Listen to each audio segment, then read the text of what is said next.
Kita selalu menyebut diri kita sebagai makhluk spesial, diberi akal, diberi hati nurani, tapi kita juga punya hasrat dan nafsu. Kita bukan malaikat yang 100% cahaya, dan kita juga bukan iblis yang 100% api. Kita adalah tanah, material yang sama dengan apa yang kita sebut bumi. Lalu, apa yang membuat kita merasa berhak berbuat sewenang-wenang terhadap alam ini? Alih-alih menjadi makhluk spesial, kita malah menjadi kontributor utama penghancur rumah kita sendiri. Sungguh tidak adil. Rasanya, ketika bumi sedang menyembuhkan dirinya, manusia malah menyalahkan alam itu sendiri dengan menyebutnya bencana. Mungkin justru karena merasa berbeda, manusia merasa punya hak untuk menaklukkan, mengatur, bahkan menghancurkan alam tempat ia berpijak. Pertanyaannya sekarang, bukan lagi apakah alam marah, melainkan apakah manusia sadar apa yang telah ia lakukan.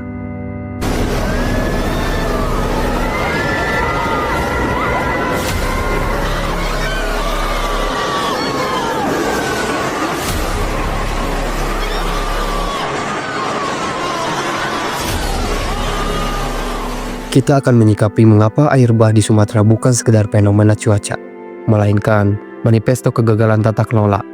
Ini ajakan untuk sama-sama belajar seberapa cerdiknya kita menghancurkan rumah sendiri. Selamat datang di Isi Kepala, sebuah ruang untuk berpikir, bukan untuk menggurui, bukan untuk menghakimi. Di sini, kita tidak sedang mencari siapa yang paling benar. Kita hanya mencoba jujur pada satu hal. Apa yang sebenarnya terjadi di sekitar kita? Karena isi kepala manusia tidak pernah sama dan selalu bertanya. Untuk memahami tragedi hari ini, kita harus mundur sedikit. Sumatera dikenal sebagai salah satu titik hotspot biodiversitas terbesar di dunia. Dulu, semuanya mulai berubah secara sistematis dan masif sejak tahun 1970-an. Ketika hutan dilihat bukan sebagai ekosistem, melainkan aset yang harus dicairkan dan dijadikan devisa. Aktor kuncinya jelas, korporasi dan birokrasi yang sangat efisien dalam mengeluarkan izin di atas lahan hijau dan atas nama pembangunan dan kemajuan umat manusia. Alam dihabisi dengan brutal. Kita diberi janji kesejahteraan, dan sebagai ganti, kita hanya perlu menukar spons penyimpan air raksasa dengan pabrik minyak nabati yang indah dan seragam. Sungguh prestasi yang membanggakan.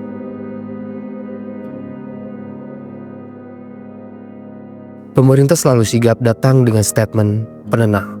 Ini semua takdir, ini diakibatkan curah hujan ekstrim. Tapi benarkah?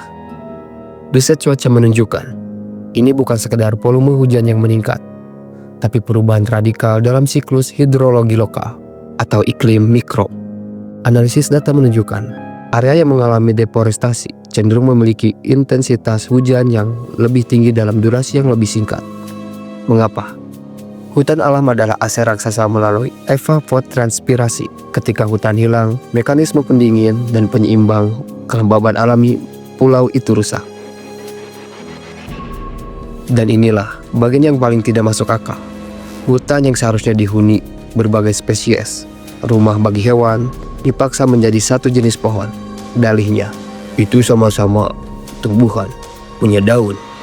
Jangan takut dengan deforestasi. Kita menciptakan kehancuran, lalu kita kaget saat kehancuran itu kembali menghantam kita. Genius.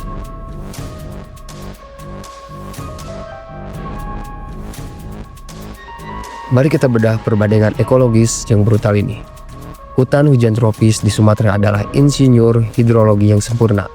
Bertindak sebagai spons raksasa yang mampu menahan dan menyerap air puluhan kali lipat. Jaringan akar yang kompleks mengikat tanah, mencegah longsor. Sekarang lihat kelapa sawit. Secara ekologis, ia adalah antitesis dari hutan. Lahan sawit cenderung dibersihkan dari serasa, merusak struktur tanah, membuatnya padat dan minim serapan air. Ditambah sistem drainase masif untuk membuang air, terutama di lahan gambut. Fantastis, kita ganti spons penyerap air dengan karpet anti serap yang dilengkapi selokan pembuangan super cepat. Air tidak punya pilihan selain lari sekencang-kencangnya ke hilir. Dan gara-gara segelintir orang yang memiliki kekuasaan dan wewenang, penduduk bumilah yang menjadi korban. Dan ketika itu terjadi, mereka dengan gampang menyalahkan alam. Tidak, alamnya tidak salah. Alam hanya sedang menjalankan tugasnya sebagai salah satu penduduk bumi. Sebelum manusia ada, alam sudah menjalankan tugasnya tersebut. Alam hanya sedang merespon apa yang kita perbuat. Ingat, kita bukan iblis yang sibuk pencitraan saat bencana terjadi. Kita terus bertindak seolah-olah kita punya bumi cadangan di planet sebelah. Intinya, kita berada di tengah-tengah bencana manusia. Pertama, kehancuran ekologi Sumatera adalah bukan kebetulan, melainkan konsekuensi logis dari kebijakan yang salah prioritas. Kedua, trade-off antara ekonomi dan lingkungan yang kita buat hari ini adalah hutang yang harus dibayar mahal oleh generasi mendatang. Dan ketiga, manusia adalah makhluk yang unik. Kita bergerak terlalu cepat tanpa memberikan alam waktu untuk mengkonservasi dirinya. Tapi jangan bekerja hati. Kita punya harapan yang terlihat dari orang-orang yang memiliki hati bak malaikat itu. Kita memiliki akal untuk mencegah, kita memiliki data untuk memprediksi. Tuhan tentu memiliki alasan kenapa manusia harus diciptakan. Jadi, pilihan ada di kita, mau berada di sisi yang mana. Memilih hidup harmonis dan sinkron dengan alam, atau malah menjadi perusak. Kita balik lagi ke pertanyaannya. Semengerikan apa manusia? Ya, mengerikan saat ia menjadi makhluk yang paling pandai mencari alasan. Ini bukan akhir, ini adalah panggilan untuk kita bangun dari tidur.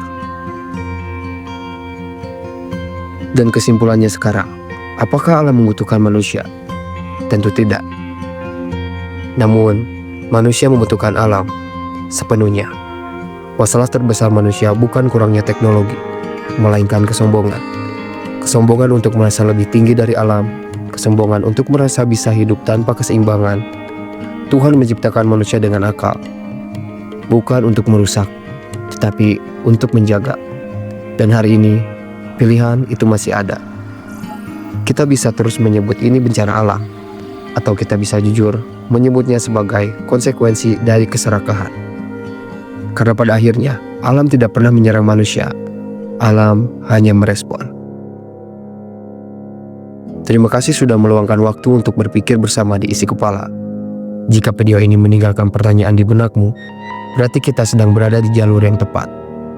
Karena perubahan tidak selalu dimulai dari aksi besar, tapi dari keberanian untuk mempertanyakan isi kepala kita sendiri. Jika video ini memprovokasi pemikiran kritis kalian, jangan ragu untuk like dan share. Dan pastikan kalian subscribe ke channel Isi Kepala. Sampai jumpa di video berikutnya.